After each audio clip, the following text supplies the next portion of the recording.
This What's Working with Cam Marston podcast is brought to you courtesy of Michelob Ultra Beer.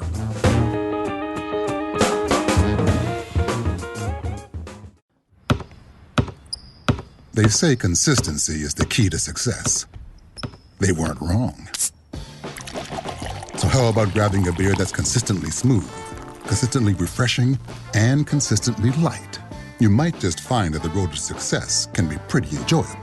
Michelob Ultra, the perfect balance of taste and refreshment, and only 2.6 carbs and 95 calories. It's only worth it if you enjoy it. Enjoy responsibly. Anheuser-Busch Michelob Ultra Light Beer, St. Louis, Missouri.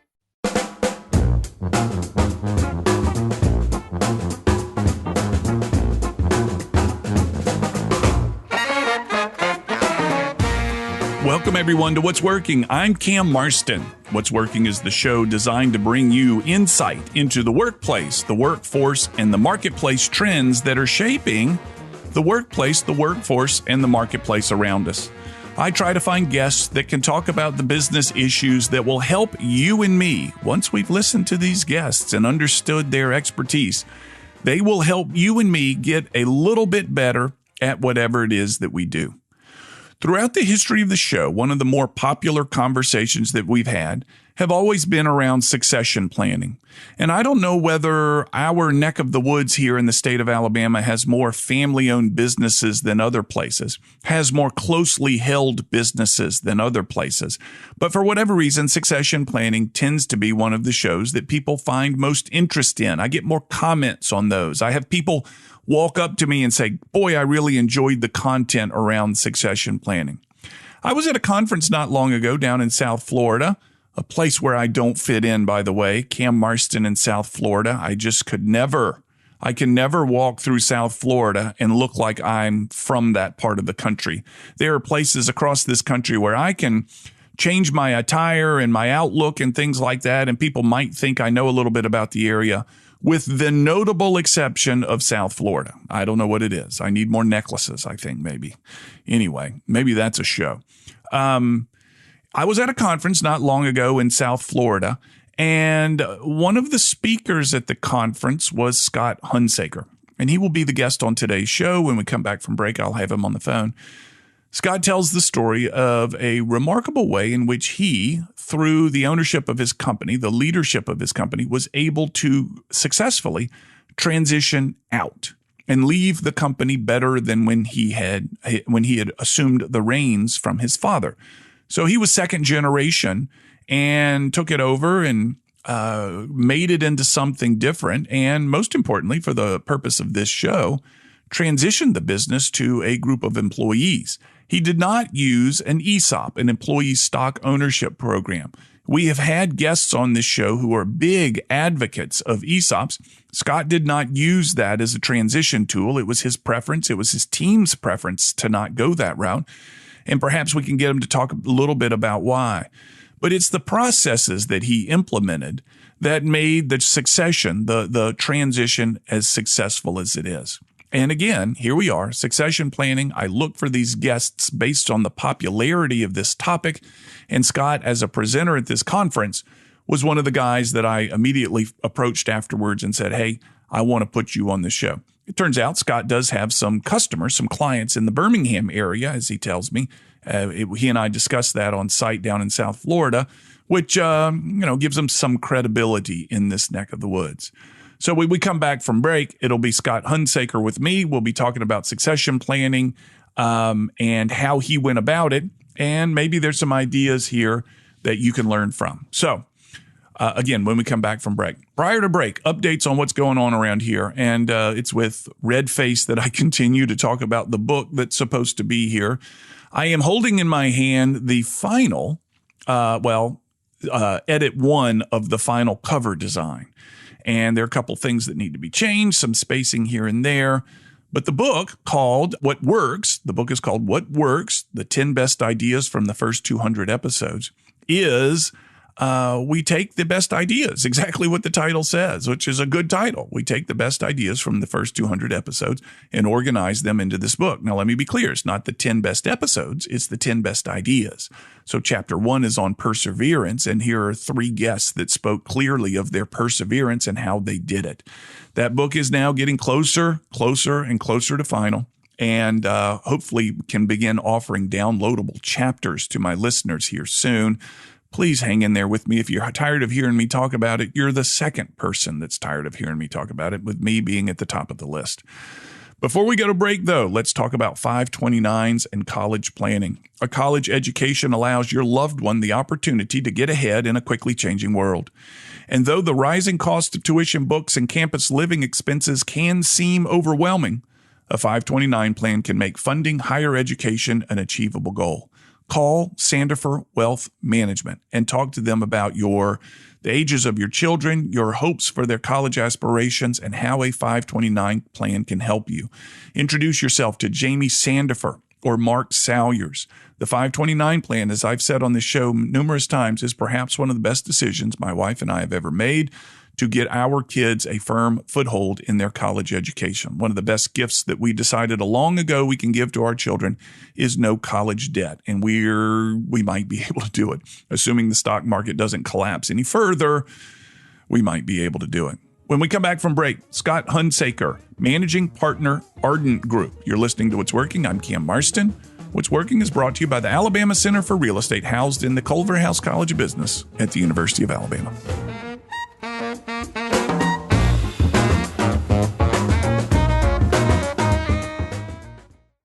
The Alabama Center for Real Estate, better known as ACRE, housed at the University of Alabama's Culver House College of Business, is committed to industry engagement and dedicated to shaping the future of real estate through excellence in teaching, research, and service to drive economic and workforce development in Alabama.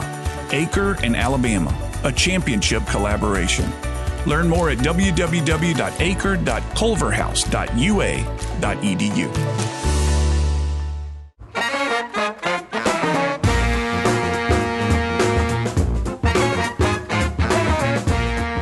We are back. You're listening to What's Working. I'm Cam Marston. What's Working is brought to you by the Alabama Center for Real Estate, housed in the Culver House College of Business at the University of Alabama. On the line with me is Ardent Group's Scot Hunsaker. I met Scott several weeks ago at an event down in Florida, and the content he delivered this audience about an intentional process of succession planning had them in the grip. He had good content, and this audience was ready to hear it, as the audience was people mostly over 50 years old who were thinking, what am I going to do with this business? When I heard his presentation, I approached him immediately and said, hey, I need you on this show. Scott, welcome to What's Working. Thank you so much for your time. Thank you so much for having me. So here's something that I want you to know. Of all the shows that we do, the one that usually gets the most attention is about succession planning, because I don't know whether Alabama has a preponderance of these, but so many businesses around here are small and seemingly family owned. And the first generation, maybe the second generation, is wondering how to begin this transition. I know you've lived through it. You began with Councilman Hunsaker, and I want you to tell them about that. But let's begin first with Ardent Group and how Ardent Group was born out of Councilman Hunsaker. So it was 2012, and my principals and partners came to me, and they said, Scott, we're ready if you are. And what they meant by that is they were ready to carry on the legacy of the firm if I was ready to share it. Now, this has always been a part of my plan, because when I joined my father in I joined the firm in 89. I purchased the firm from my father in 99. And what I saw in my father's firm was it really didn't have any value without him, because he touched everything. So when I took over the firm, for me, it was more about creating an organization that could continue on after me and wasn't dependent upon one person. So in 2012, I sold my company to my employees for cash. It wasn't an ESOP, it was a transition. And that's an important part of the story, because how do you teach your leadership team to have the financial resources and relationships to be able to make that happen as well? So when I sold my company, my plan was actually to find another company and do it again, because kind of the niche I had fallen into is how do you transfer that institutional knowledge and business savvy from one generation of leaders to the next? But I've actually led 8 companies. But what happened is you mentioned Councilman Hunsaker. We were an engineering firm specializing in aquatics. We designed swimming pools. We didn't do residential work. We did mostly large commercial university work. For example, down in your neck of the woods, we did the University of Alabama, Birmingham. We did the Tuscaloosa Student Recreation Center, those pools there. We also did the Olympics in Atlanta. We worked on the Olympics in London. So those kinds of things. And during my tenure, I grew that organization from 10 people to 50, from one office to 5 offices, and we were doing work internationally, as I mentioned. So while my plan was to go buy another company, when I called my architect friends and told them what I had done, the phone kind of went quiet. And they said, Scott, I'm 10 years older than you, and I haven't even started. How do I do it? By the way, I sold my company when I was 49 years old. Mm-hmm. And so I started helping out some of my friends. And about a year later, I had 8 or 9 clients, and they were referring me to people. And so I was like, I guess maybe I'm doing a startup here instead of buying another company. So that's how Ardent Group got started. And I work with CEOs about how do you transfer the institutional knowledge and business savvy to the leadership team so they have the confidence in themselves where they're willing to push all their chips in. What I mean by chips, yes, it's money, but it's also time. Each of your employees are choosing to spend time in your organization, and they need a return on that investment as well. So how do you give them the confidence in themselves to be able to carry on that organization into the future? So that's what I do today, sort of. Cam, you know a little bit about me. We spoke at an event where recreation is a part of that. And today I'm be turning 59 next month. And my wife and I live full-time on a boat. And I'm speaking to you right now from Norfolk Waterside Marina. And we're on our way up the East Coast, and we'll be going down the St. Lawrence Seaway into the Great Lakes this summer. So we're looking forward to it, and I appreciate you working around our schedule. Yeah, I'm glad to get you on the show. It's fun to. You've allowed me to follow you guys on Facebook, and it looks like you're having a dream life. People talk about, man, I'd love to sell my business and buy a boat, and very few ever do it. Not only did you do it, you bought the boat and you live on the boat. You made that your new home. It's pretty cool, frankly. It really is pretty cool. Let me step back into the business that you stepped into that your father was the leader of at the time. And it sounds like, you didn't use this word, but it sounds like a personality-driven business. Was it? My father was an only child. His mother died when he was 14. His father died when he was 5. So I believe that my father kind of is one of those self-made kind of men or people, you might say. And he was very dependent upon himself. And I think it had to do a lot with losing his parents at a young age. And so for those of you that have family businesses and maybe grew up under your father's tutelage, my father had that 1950s management style.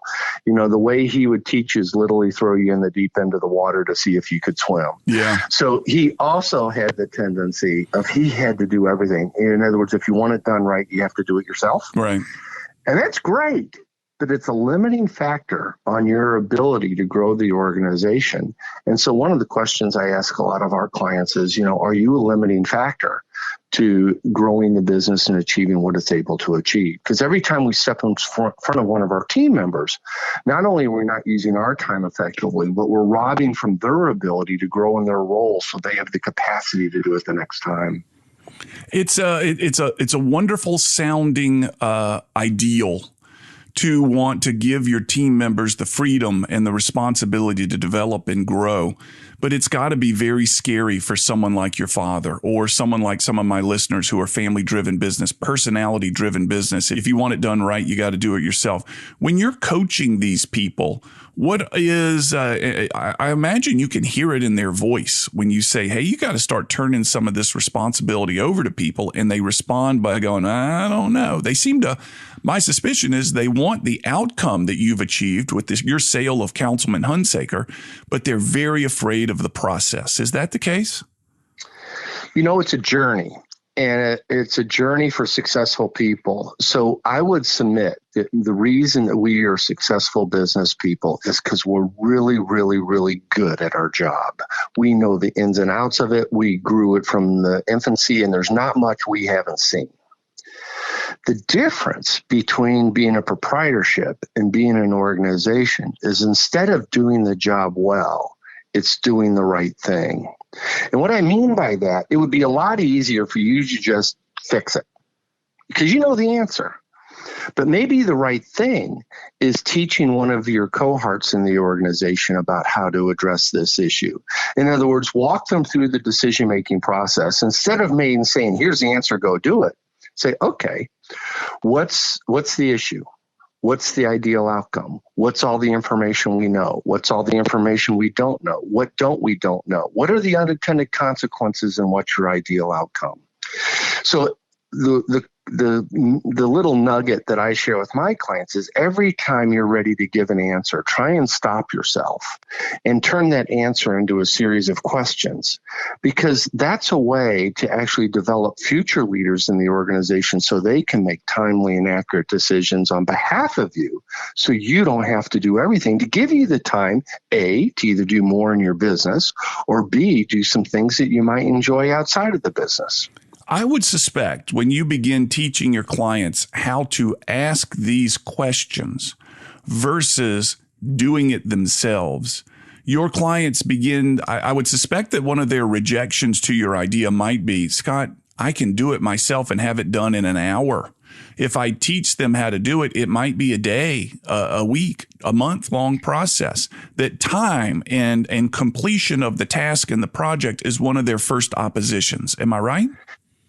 I would say yes, but maybe the way to overcome that is to define what the definition of success is. Is the definition of success, my dad always said confusing the urgent with the important. Is the urgent is solving today's issues. The important is building a team that has the capacity to lead the organization without you.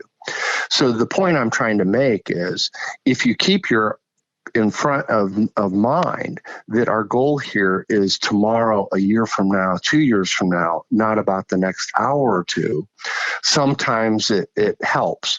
You talked about mentoring and coaching. A lot of my mentoring and coaching is remember what we said we were going to do, now do it.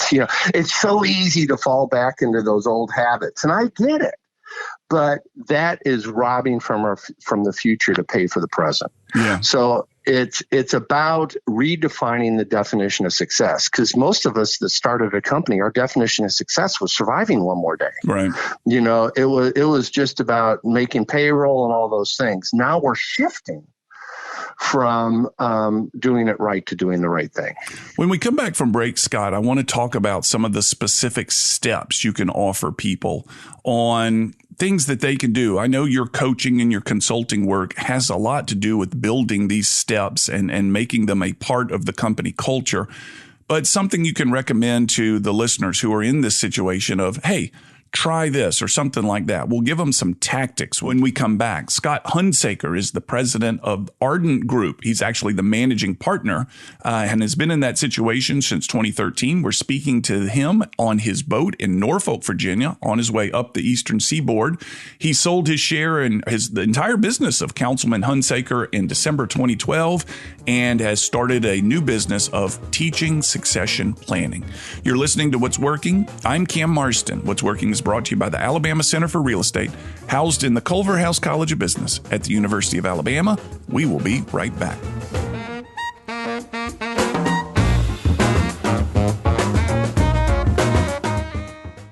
This is Cam Marston in the studio with Cajun Mike. Cajun Mike, what's going on at E3 Pest Control? What you guys doing today that's different? Well, what we're doing different is we are treating homes that have spray foam installation, and we're able to give them a full bond, whereas other companies are not able to. How does the treatment work with the spray foam? Basically, we spray the spray foam with bore care. Bore care absorbs into the spray foam. It prevents termites from landing on it and creating an above-ground carton. Is there any restrictions or limits to how you can do this, or is it any home with spray foam? Basically, any home with spray foam. How do they find you, KJ Mike? Find me at 251-850-7378 or e3pest.com. That's e3pest.com.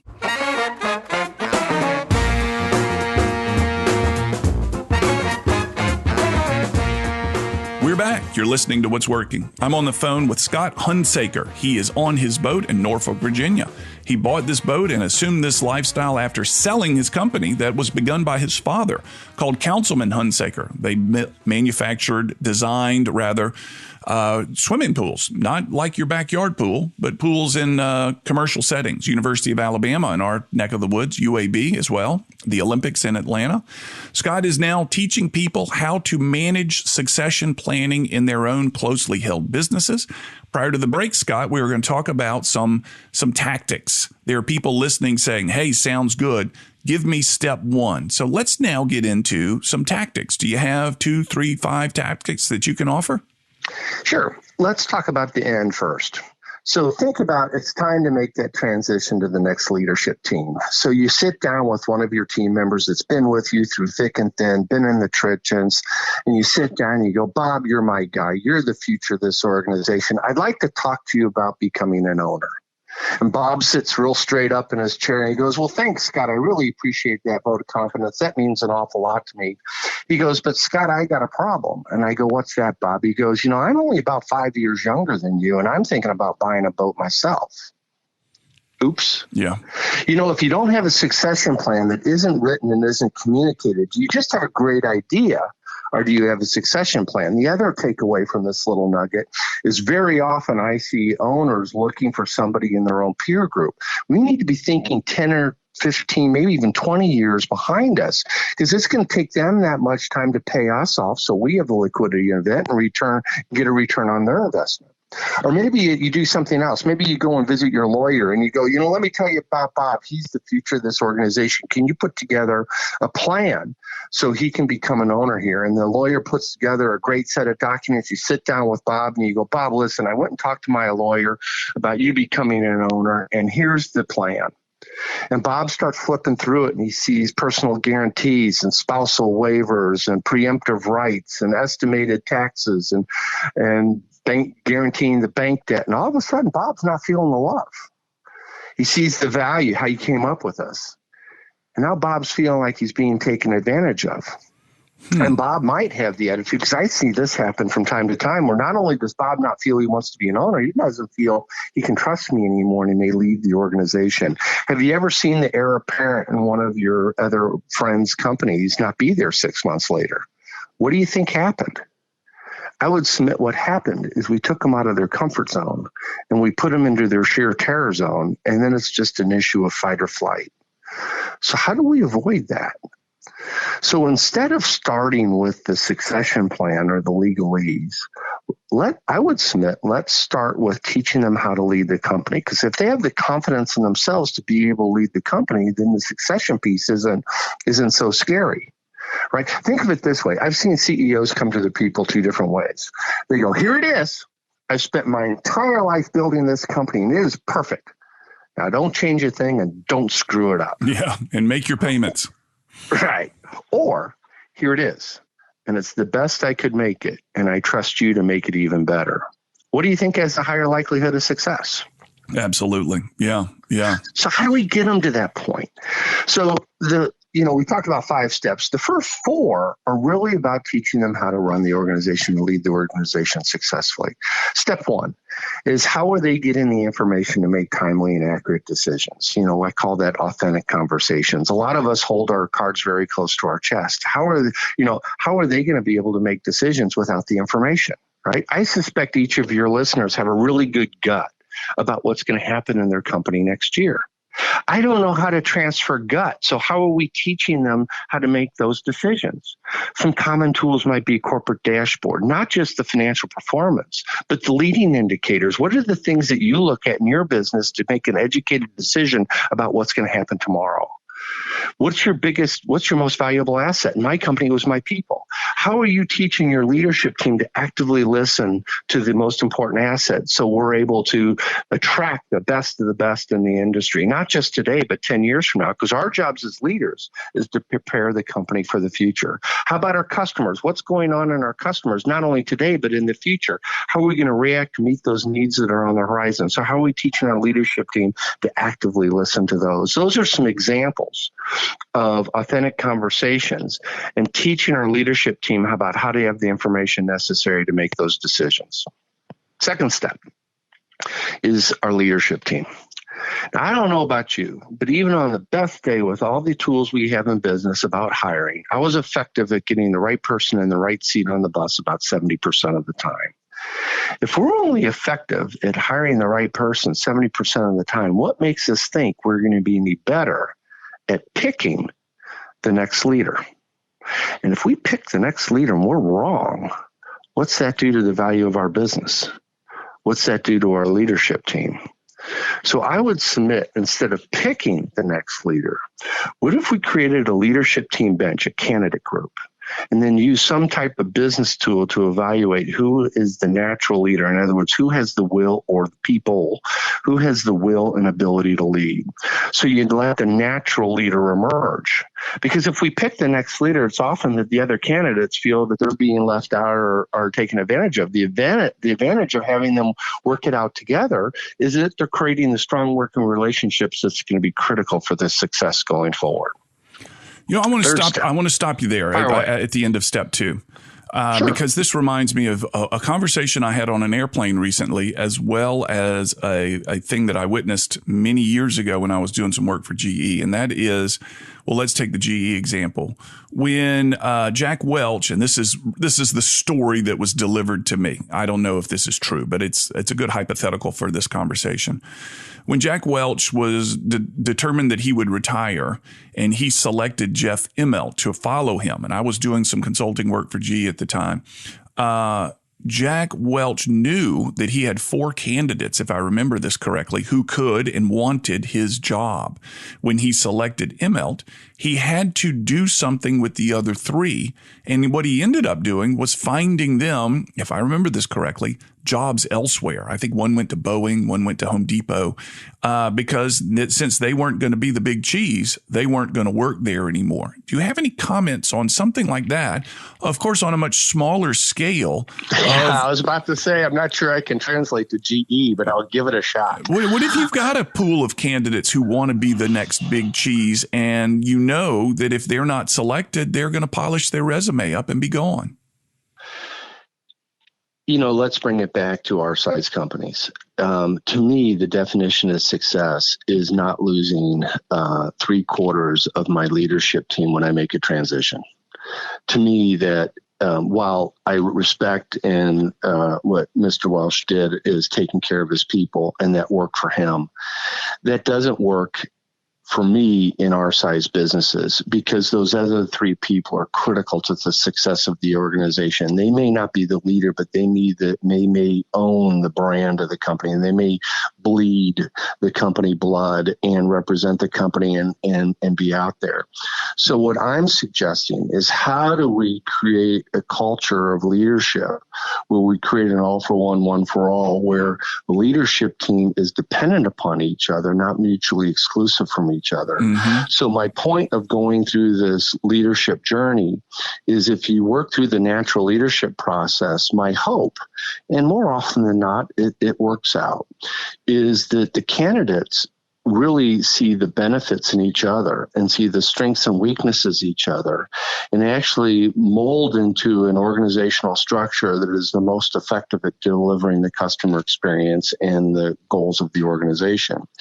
So I was just on the phone yesterday with a client where we had one individual that just owned the brand, owned the deliverable, owned what they did. They were just, they were the institutional knowledge, the walking Wikipedia of the organization. Now, the other candidate was the operations person. They're the ones that loved all the organizational structure. And so, we talked about roles and responsibilities in that, where we kind of created a win-win, where both are integral to the success of the organization, and it's not one or the other.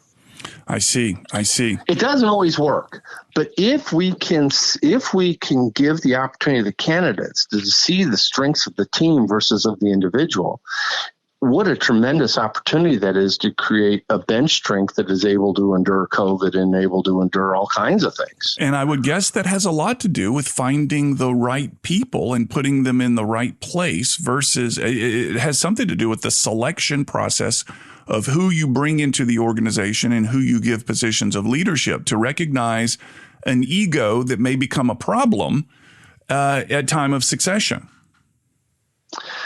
Correct. I'm going to push back on you just a little because, Cam, you said put them in the place. We in our culture, we have this feeling of top down, we know best. And I get it. And sometimes when you're in a turnaround situation, you have to grab the reins and make it happen. But if we have the luxury of time, what a gift it would be to let people find their own place in their own journey and let them work it out themselves. So when we end up making the announcement of this position and those types of things, it's kind of a foregone conclusion because everybody's, well, yeah, they're already kind of doing it. Right. In other words, not an anointing. It's a recognizing of what's already transpired and where the strengths are. And you pointed it out, as you said, that with the luxury of time, and if there's anybody... We don't always have it. And so I recognize that. So what I'm trying to suggest is if we can plan around the optimum and react to when we have to, the exceptions. And, you were talking about boating, and today, we have a plan. We called an audible today because we got 4 and 5 foot seas out there. We're not going anywhere. So we have a plan, but we're always adapting and adjusting to our current environment. Scot Hunsaker is the managing partner of Ardent Group. He is today sitting in Norfolk, Virginia on his boat. He consults with organizations on succession planning, a very relevant topic considering the aging baby boom population and the transitions that will be taking place. When we come back from break, Scott, let's hit topics or numbers 3, 4, and 5 of things that these different companies can do. You're listening to What's Working. I'm Cam Marston. What's Working is brought to you by the Alabama Center for Real Estate, housed in the Culverhouse College of Business at the University of Alabama.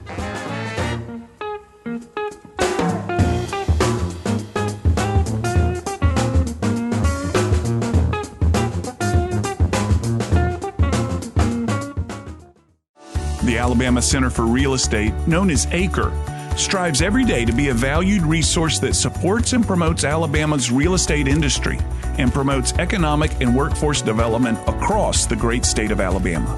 ACRE and Alabama, a championship collaboration. Get to know ACRE and learn more about their offerings and their events at their website, www.acre.culverhouse.ua.edu. Customer service never goes out of style.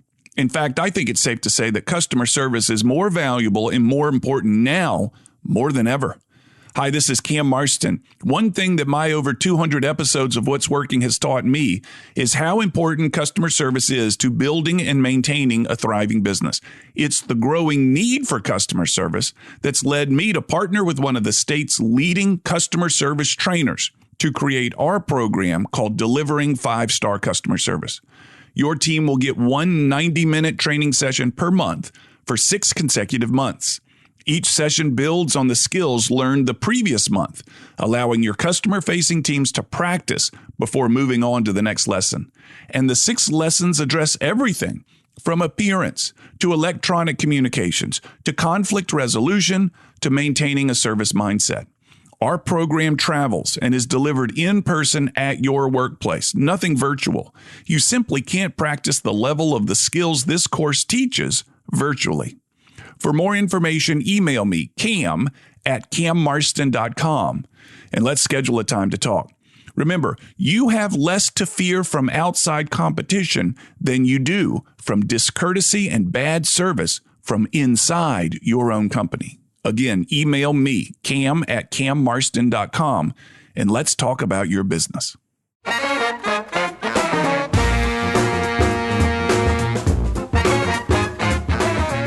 Scot Scot Hunsaker is managing partner of Ardent Group. He's sitting on his boat in Norfolk, Virginia. The lifestyle he planned when he sold the company that he was involved with called Councilman Hunsaker. He today works with organizations on helping them with their own succession planning. Just prior to the break, we had gotten numbers 1 and 2 on pieces of advice Scot could give any business. We're going to get in 3, 4, and 5. But before we begin, I'm Cam Marston. This is What's Working, brought to you by the Alabama Center for Real Estate. Scot, we talked to number 1, share information amongst the leaders, share ample information, quality information. Number 2, create a leadership bench, people that are being developed and being groomed for more and more responsibility. That leaves us to where we left off. Number 3. Go ahead, my man. Where do we store most of our business information? If we're being honest with ourselves, I suspect most of us are pointing to the side of our head. Where's the worst place to store business information? I would submit in our head, because how are we going to get all that information out of our heads into the organization so other people can use it? So in today's world, we have, all types of processes and procedures. We can use Lean or Six Sigma and those types of things. But the real issue here is, how are you getting that information out of your head in your organization? Let me give you 3 quick examples. First is what you do. In our organization, we had specs and policy, or specs and details and drawings and things like that. And still, instead of having 3 different people do it 3 different ways, we came up with the best practice approach about this is how we're going to do it. We came together, instead of it having to be Bob's job or Bob's project, it was a Councilman Hunsaker project. So when somebody in the field looked at our work, it wasn't, Bob did that or Joe did that or Ken did that. It was, no, Councilman Hunsaker did that, because it stood on its own that way. The second is, many of us have continuing education or learning programs where we maybe have somebody come into our organization to present information. Where's all that information being kept? In other words, if you weren't there, do you have the ability to get it? We actually recorded a lot of that, much like you're doing now, Cam. In other words, this is going to be around for a while. So we did an audio recording. We kept all those files and we put it on in our intranet. So as a year from now, when a brand new employee wanted to come in and hear about the XYZ heat pump, instead of me taking an hour of my time and explaining it to them, I had to go out to the intranet. If you have any questions, come see me and we'll talk about it and go from there. And this comes back to those owners pieces. I suspect as a CEO and an owner of your organization that you lose sleep at night. I think insomnia comes a part of the job on that one. And I would submit that those things that keep us awake at night probably are things that we should be sharing with our leadership team so they don't have to learn that same lesson. So how are you communicating those life lessons to that next leadership team? All right, so that's step 3. How do we get that information out of our head into our organizations? Now, all that information comes with a born-on date. In other words, it's gonna work for a while until it doesn't. I would submit that if you don't show up in your business tomorrow, everything's going to run fine. You got a great team of people, you got it going, and it's going to work great the next day, the next day, the next day, the next day, until what? Until something changes. So how are you teaching your leadership team how to manage change? So let's talk a little bit about that. How can we do it? Well, we can either talk about going through a process to do that. Let's think of it this way. If one of your team members comes to you and you say, Scott, I have this great idea. And you go, that's the best idea I've ever heard in my life. We need to do that.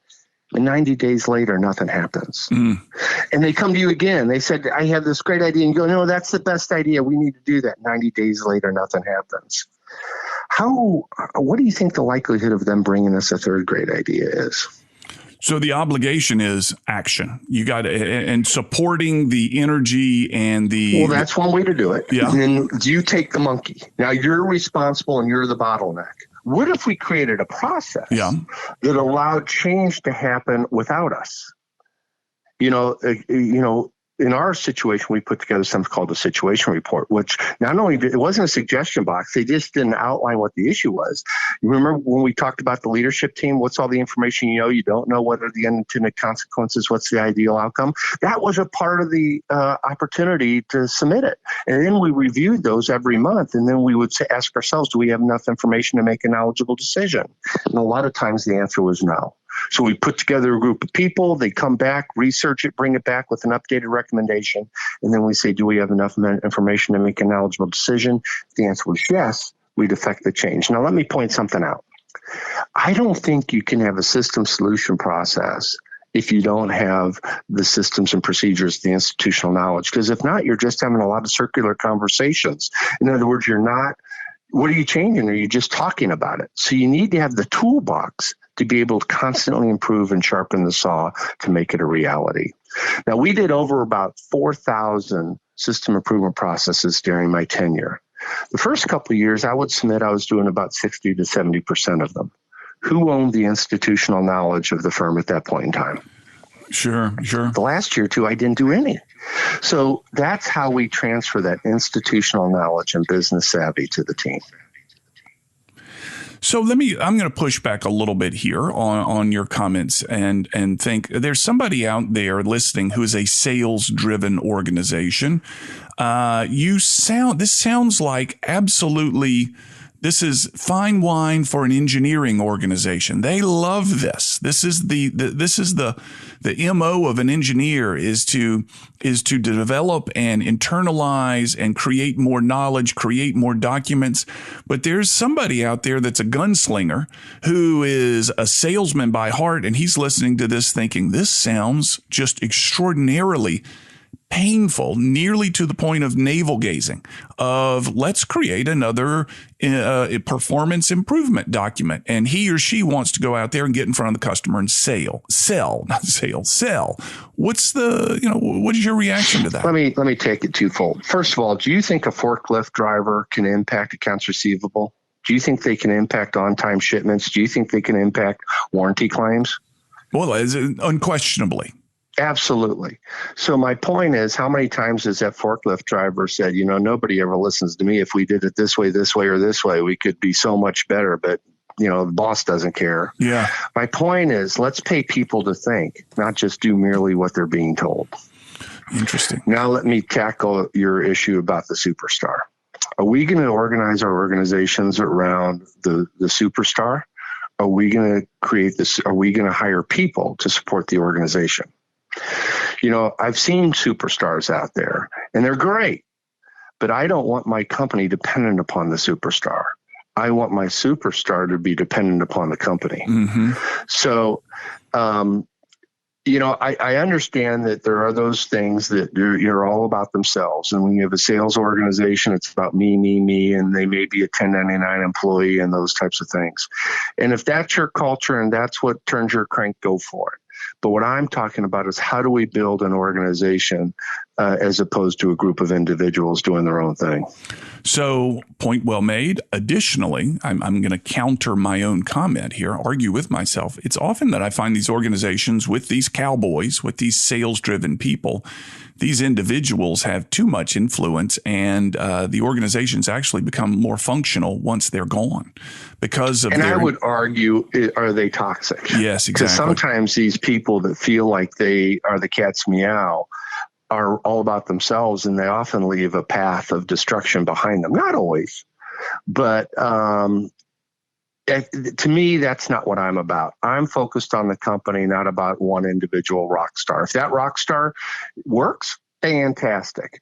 But if they don't fit, I'd rather put the company. I'd rather be, I'd rather not have them and go at it that way. So number one, share information. Number two, develop a leadership bench. Number three, this was my current terms. This is not what you said, but develop repeatable best practices, document them. Number four, manage change. We're running out of time. I'm going to give you a little bit to hit number five.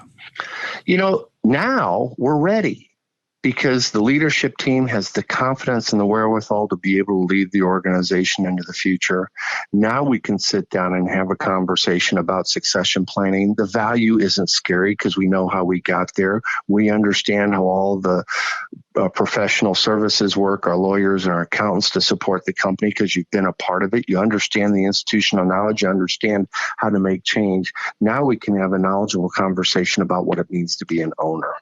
And instead of sitting having the lawyer bring documents. I would submit we go through together and define what the expectations of the ownership is, and then bring that to our legal team to put a company-specific succession plan in place that values and recognizes our values and goals and objectives, and is in alignment with us. And then it's not so scary. Yeah. Then we don't have that sheer terror zone where people are either going on blind faith or not willing to go forward. In other words, now we're in our comfort zone because we have the knowledge and are willing to push all our chips in on the future of the company. Here it is. I love it. It's the best I can make it, and I trust you to make it even better. You're That's bringing the plan to the attorney versus you and the attorney bringing the plan to the employee. Because if you do it that way, whose plan is it? Yeah, absolutely. Yeah. Whose do you want it to be? Yeah. Best case scenario, Scott, somebody picks up the phone right now and calls and says, hey, I've heard this. I want in. I am within 10 years of retirement or whatever it may be, 5 years, 3 years of retirement. How long does it take to execute these items that you've listed here? If you're starting from scratch, I would say a 3 to 5 year time frame is a pretty good guesstimate. It took me 12 the first time I did it at my firm. Today we can do it in 3 to 5. You may be further down the path, but it's highly unlikely you can do it in a quarter or two. Yeah. And so that's a threat to your success if that's what you're thinking. We're running right up against time, and it's been fascinating. As I've said, Scott, some of our most popular shows have been around succession planning, people not knowing what to do. And one of the things we haven't talked about here is the point of view of the successor. We've talked about the person leaving the company, but we haven't talked about the attitude and the point of view of the person who may be taking it over. And I know that's an element of coaching in the marketplace is let me work with the heir apparent to work with their attitude and what they need to know. And they want the leadership, but they don't know what they don't know. And there are coaches out there that help them. Do you do that type of work as well? As when you meet with your clients, is it with the successor as well? Yes. Yeah. And I think that is obviously a valuable part of your offerings. Again, Scott, very helpful. How can people find you?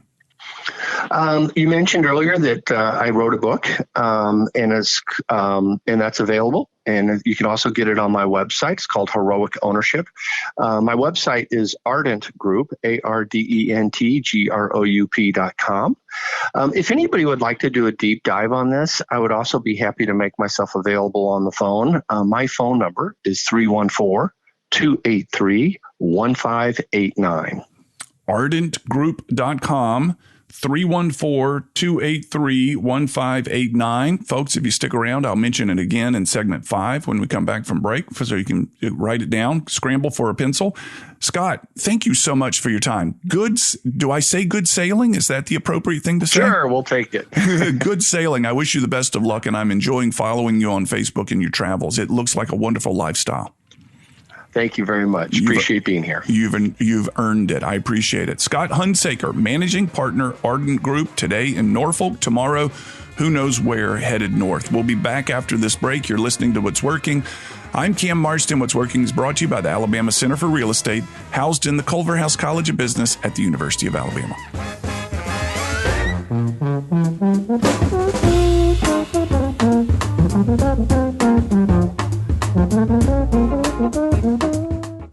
Sitting with Cajun Mike, owner E3 Termite and Pest Control. Cajun Mike, there are people I know that think their house is fully protected because there's some bait stations around the house. What's your thoughts? My thought personally is bait stations do work. However, I do not believe in them as a standalone product. What else do they need? We do 3, 4, sometimes 5 or 6 treatments on a house. We will do a true liquid perimeter treatment. We do hollow void treatments, and we use bore care on wood when we can access it. It's a thorough treatment, top to bottom, it sounds like, much more so than the bait station. That is correct. How do they find you, Cajun Mike? They can find me at 251-850-PEST or e3pest.com. e3pest.com. This is David Steele, Managing Partner of Monroe Meat Company in Beatrice, Alabama. We stay busy making sausage, processing deer, calling on customers, trying to sell the best sausage and bacon that can be found. But when I have time to take a break, I'm listening to What's Working with Cam Marston. Now, back to the show.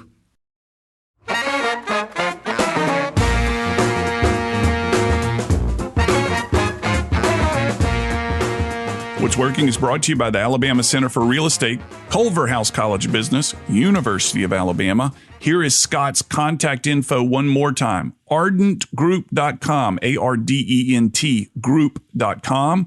Phone is 314-283-1589.